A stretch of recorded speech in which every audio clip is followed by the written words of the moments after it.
You're listening to IsReal News, 3 daily briefings on the Middle East and on global developments. From IsReal News, this is the evening briefing for Sunday, April 26th. Diplomatic efforts to end the Iran war are shifting course. Pakistani mediators are now proposing that the United States and Iran first focus on reopening the Strait of Hormuz and lifting the naval blockade while delaying negotiations over Iran's nuclear program. This, according to Israel's Channel 12. Iran's foreign minister returns to Islamabad for a second visit in 48 hours, saying there is currently no consensus within Iran's leadership on the nuclear issue. Mediators hope that resolving the Hormuz crisis first could open the door to a long-term ceasefire or even halt the war altogether.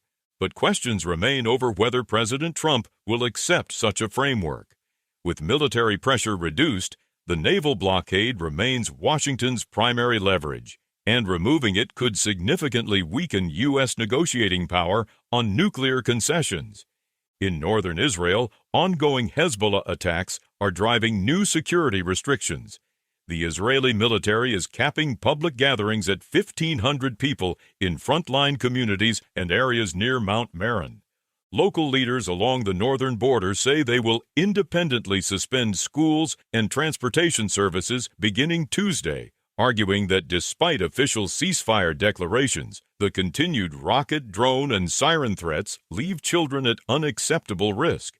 Regional officials are openly criticizing what they describe as a dangerous disconnect between government declarations and the reality on the ground, warning they will not wait for disaster before taking protective measures.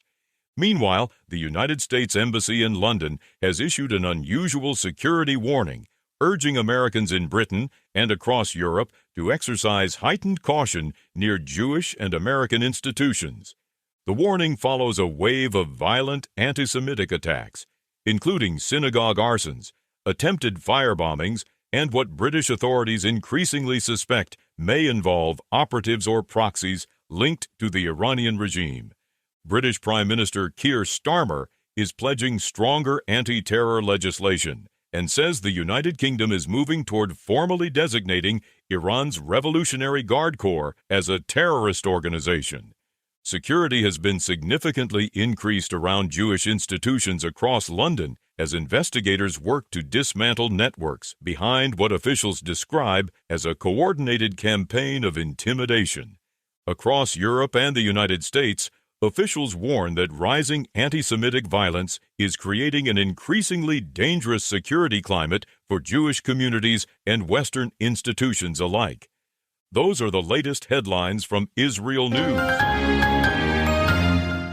Follow IsReal News for 3 daily briefings. Fast, factual, and to the point.